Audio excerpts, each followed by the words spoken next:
Quad 66. I'm doing a long-term review on these Happy Model 1102 motors, and I've flown them extensively both in 13,500 kV on 1S and also on 9,000 kV on 2S.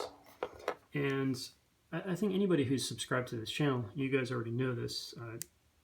Feel free to click away, go something else. But anyways, I've heard enough questions about people asking about motors and stuff, and I've posted information about these multiple times to where it's just like, let me just do the video so I can just copy and paste that and people can take a look at that. So these motors, first I'll start with the things that they are good at. These motors are lightweight. These are the lightest 1102s that I know of. I haven't tried the Beta FPV ones, but I think these are probably the lightest. They come in a nice variety of kV, and the kV is very appropriate for 1S with the 13,500 or 2S with the 9,000 kV.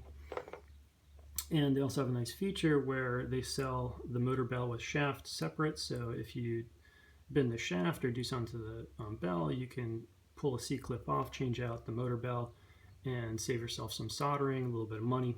But that's kind of where, they're also, they're pretty efficient too. But that's kind of where the good stuff ends and the bad stuff begins. So the bad stuff is that if you get a brand new pair and if you happen to get a good batch, these motors are kind of excellent for a while. And they're kind of excellent until you kill them. And you're going to kill them in one of several ways, or multiple ways potentially. One of those ways, the main way for me, has been these motor bells, rather than being press fit onto the shaft, it's actually bonded with a glue. So when you go ahead and you put your prop on, if you do a lot of twisting and pushing and stuff, what ends up happening is you end up cracking the glue, which glues the bell onto the motor shaft, and then the bell will spin freely on the motor shaft. And yes, you can kind of salvage it by using screw-on props, but really on these motors you don't want to use those types of props anyway, so it's sort of like a moot point. You really want to use press-on, particularly the Who Cares props.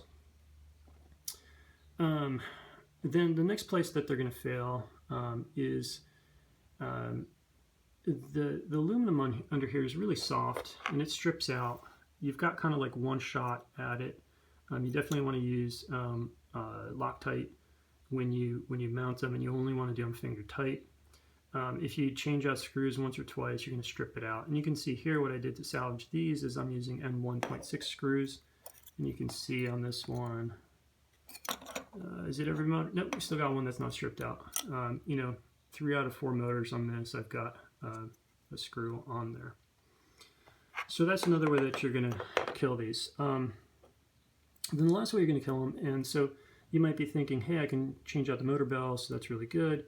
But the reality is the bearings in here are pretty low quality too. And what I've been finding is that by the time I ding up the bell or crack it or do something bad to it, bend the shaft or whatever, and change out the motor bell, half the time I put on a new motor bell and I find out the bearings are shot anyways. And so the motor's not, it's kind of like, well, you may get a little bit more life out of it, but it's not really that satisfying of a flying experience. The performance on these does fall off as the bell goes out of true, as the bearings wear.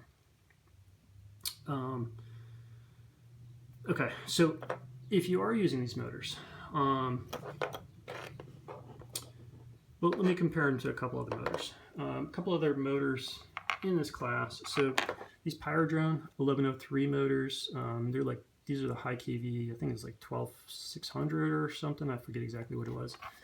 These motors are actually better than these. The Happy models, for the same, these produce more thrust and draw less amps at the same thrust than these. The only way that I've gotten these to work well is throwing on DJI Tello clones. The Tellos are 76mm props and they're super low pitch, so it's like a 3-inch blade. But those are kind of hard to find, and those are brittle props, so it's not that great anyways. But these are kind of like, it seems like maybe a little under-propped on 65mm and then over-propped on 3-inch. I just haven't had a great experience with them. Some people love them. If you love these, then maybe try these and you might even love these more. Maybe not.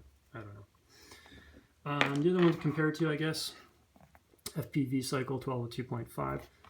these are just two totally different class of motor. If you're interested in building something up like this, then you're probably not interested in that. And if these make sense for you, this probably doesn't.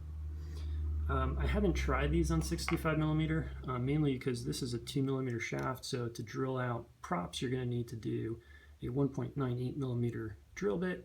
And I don't feel like spending $9 on another drill bit to try these on 65 millimeter, and it is what it is.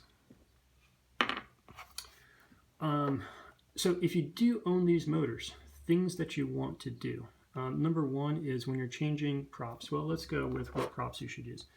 If you're using these motors, you need a very forgiving prop. And the most forgiving prop for terrible motors, or motors that are starting to rattle and things like that, are these Who Cares 65 millimeter props. These props will produce more thrust and are more efficient than these. They have better control and punch. The only thing these do better for you is that these are a little bit more durable. These are the HQ 65 millimeter press-ons. If you really want prop durability, then you can do these. But the thing is, it's like if you get prop durability, you're almost going to get to the point where the props are going to outlive the motors. So just get these, the Who Cares 65 millimeter props. And these do work well. So for example, this build, this actually flies great.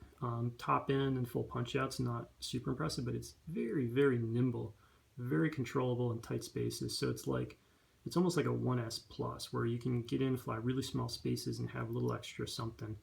And it actually flies really nice on this 2S setup. This is a really light setup. It's under 30 grams dry weight.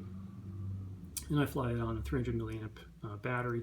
And these are the 9,000 kV motors. For 2S, you want the 9,000 kV. You get a nice mix of flight time and performance, and it works really well, and you can fly it on a light battery. What else? Okay, but if you have these motors, so that's how to take care of them, is definitely cut off your props, be very careful pushing on the props, use the Who Cares props. But if you are buying motors, just get these. These are the GEP RC 1102 14,000 kV motors. And these are better for several reasons. The one place where these are less good is in efficiency. And I don't know if it's like head-to-head efficiency, but because these are a little more powerful, so it may be just that you got more power on these, and so you're sucking on the battery faster because of that. So these GEP RC 1102 14,000 kV motors, the reason that these are superior is they are much smoother out of the box. They produce a little bit more power, which is kind of key on 1S, because to get a satisfying flight experience, you kind of want all the power you can get without totally killing your batteries, and this does it. And then the other part is that these are much more durable. You can see the thickness of the base plate there, where the screws come in. It's quite a bit thicker than the Happy models, if you can see that. And so these are much less prone to strip, and that aluminum might actually be more durable too. And so these don't seem as prone to strip. Also, the motor bell is actually pressed onto the motor shaft. So if you're doing dumb stuff to these will hold up a lot longer, and the bond won't break. And so when the motor bell starts to slip a little bit, you still have more life, versus these are kind of done. The downside of these are a little more expensive, harder to find, and there's one more thing about them, the downside. More expensive, harder to find. Oh, and you can't buy just the motor bell by itself, so you can't change that out. But better bearings, a little bit more weight, better power, little loss of efficiency, but with JESC 48 kilohertz, you kind of pick that efficiency right back up, so it's kind of nice. So get those.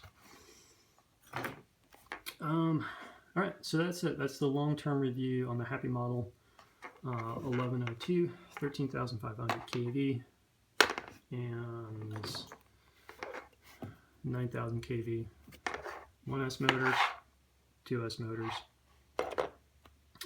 That's it for this one. Cheers.